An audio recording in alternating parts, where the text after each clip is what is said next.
chamo Lígia Oliveira e faço parte do Clube de Astronomia Mirim do IFMT, Campus Primavera do Leste. Bom, o assunto tratado no vídeo de hoje vai ser a primeira lei de Newton, a lei da inércia. A lei da inércia diz que um corpo ele tende a permanecer em movimento retilíneo uniforme ou em repouso até que uma força seja exercida sobre ele. Inércia. O que a gente entende por inércia? A inércia é a propriedade de um corpo. É uma propriedade que faz com que o corpo ele se oponha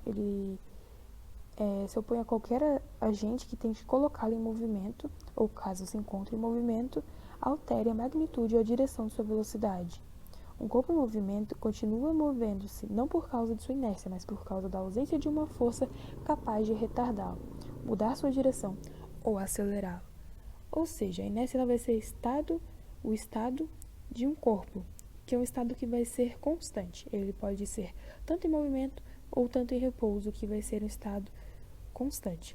Aqui a gente tem um exemplo das bolinhas e um carrinho, onde as bolinhas elas estão em um carrinho que está em estado constante de movimento.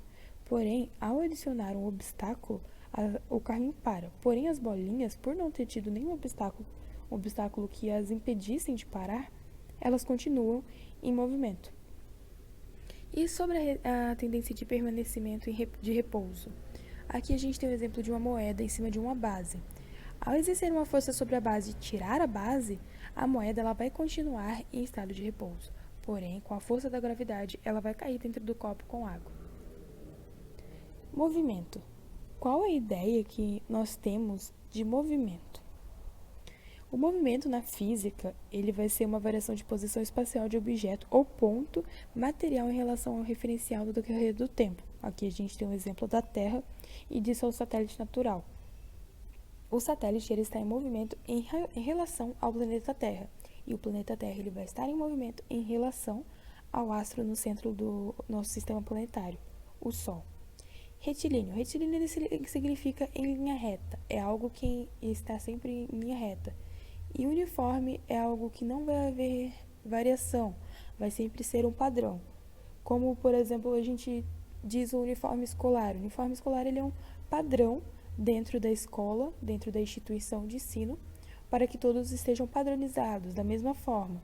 Quando a gente junta esses três, a gente tem o termo movimento retilíneo uniforme, que vai ser um movimento em linha reta, sem variação de velocidade. Certo, o estado de determinado corpo, ele vai ser, a gente tem por definição que é um conjunto ou de qualidades ou características desse objeto, ou que as coisas se apresentam. É um conjunto de condições que se encontram naquele determinado momento. A força, ela é uma pressão exercida sobre um corpo, sobre um determinado objeto, ou a alteração da quantidade de movimento de um determinado corpo. A gente tem aqui alguns exemplos que vão ser tratados nos próximos vídeos. As forças, força de atrito, gravitacional, força de arraste, aplicada, tração, tensão, força magnética, força elástica e a força de empuxo. Como exemplo de pressão exercida sobre um dado objeto, a gente tem a força de arraste, ou melhor, a força aplicada, A força aplicada sobre o carrinho que está sendo movido por este homem é uma força que ele aplica em cima de um objeto que vai fazer com que o objeto saia do local que se encontra, vai ser empurrado.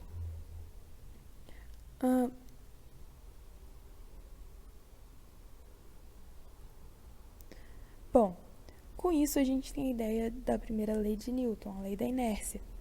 Todo o corpo continua em seu estado de repouso ou de movimento retilíneo e uniforme, a menos que seja forçado a mudar aquele estado por forças aplicadas sobre ele, que é uma lei proposta por Newton.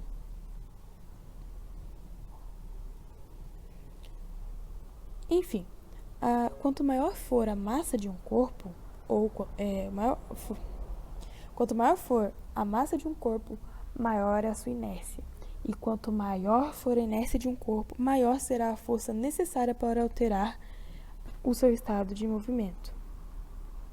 A inércia, ela vai ser muito grande em um objeto muito grande, como aqui um bonequinho, né, tentando arrastar uma pedra desse tamanho, ela não vai conseguir, não só pela quantidade de força aplicada, porque a força que ele está exercendo sobre o objeto é uma força muito inferior à qual o objeto precisa para ser movido do lugar.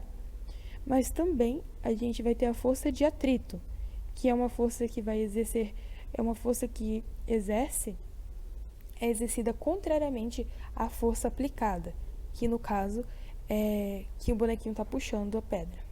Quanto maior a massa de um corpo, menor a sua inércia. Ou seja, quanto menor a massa, mais fácil o corpo ele vai ser tirado de repouso. A gente tem o exemplo da motocicleta e de um caminhão aqui.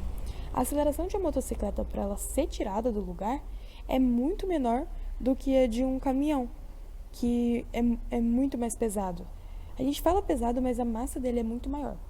E ele vai ter uma dificuldade maior de ser tirado de repouso. A força de atrito, a qual eu já citei.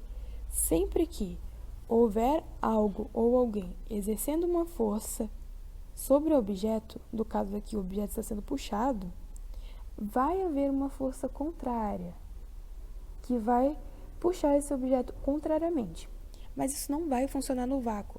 Quando a gente chuta uma bola aqui na Terra, a ideia é que a bola não vai sair rolando por aí para sempre. A bola ela vai parar, mesmo que não haja obstáculo ou alguém que vá chutá-la de volta. A bola ela vai parar. Mas o obstáculo que a gente tem é a força exercida, como diz a lei de Newton. Esse estado ele só vai ser mudado a partir do momento que uma força seja exercida sobre o dado corpo. A força de atrito ela vai ser uma força exercida sobre o dado corpo. A bola, quando você chuta ela vai ter que parar em algum momento por causa da força de atrito. Já no espaço, se você jogasse uma bola, tirasse ela só iria parar ao topar com algo ou se alguém pegasse ou chutasse a mesma. Bom, aqui a gente vai ter alguns exemplos de aplicações. Baseando-se na primeira lei de Newton, assinale a alternativa correta.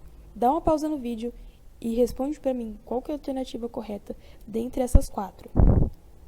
Pronto, já foi? Se você respondeu A, C ou D, você respondeu erroneamente, porque aqui a alternativa correta é a alternativa B, que quando usamos o cinto de segurança dentro de um carro, estamos impedindo que na ocorrência de uma frenagem sejamos arremessados para fora do carro, em virtude da tendência de permanecer em movimento. Ou seja, se um carro está em uma velocidade constante, o seu corpo está em velocidade constante. Se o carro para, o seu corpo ele continua em velocidade constante. O cinto de segurança serve para impedir que seu corpo continue em decorrência da parada brusca do carro. Aqui a gente tem a explicação do porquê cada uma está correta, porque a alternativa B está correta e porque as outras estão corretas. Dá uma pausa e uma lida aqui na explicação dessas alternativas. E vamos para a aplicação prática, atividade mental. Bom, como eu disse, quando você está dentro de um carro e o carro está em movimento e você freia, o seu corpo ele vai ter uma reação. A ideia que a gente tem, ou a sensação que nós temos, é que o corpo ele vai ser arremessado, jogado para frente. Porém, o seu corpo ele está em dada aceleração. Se o carro está a 80 ou a 40 km por hora, o seu corpo também está. Ao frear, o seu corpo ele tende a permanecer em movimento retilíneo uniforme, que é uma prova da lei da inércia. Ele vai permanecer até que uma força seja exercida sobre ele. Caso não esteja com cinto de segurança, a força exercida sobre ele pode ser o painel, o volante ou até mesmo o para-brisa do carro, que faz com que seu corpo pare, mas após isso será uma batida bem feia. O cinto de segurança ele vai ser um método que faz com que seu corpo pare juntamente ao carro, que não vai ser tão prejudicial. Quando o motorista ele está dentro de um carro e ele acelera o carro, tirando o carro da velocidade 0 e que haja uma aceleração até a velocidade 10, por exemplo, a ideia que vai ter é que ao exercer uma força com o pé sobre o acelerador, o corpo da pessoa que está acelerando seja empurrado para trás, como se fosse grudado ao banco. Mas o que acontece é que o corpo ele vai tender a permanecer em repouso também. Ele tanto permanece em movimento, tanto em repouso, porque ele vai permanecer no seu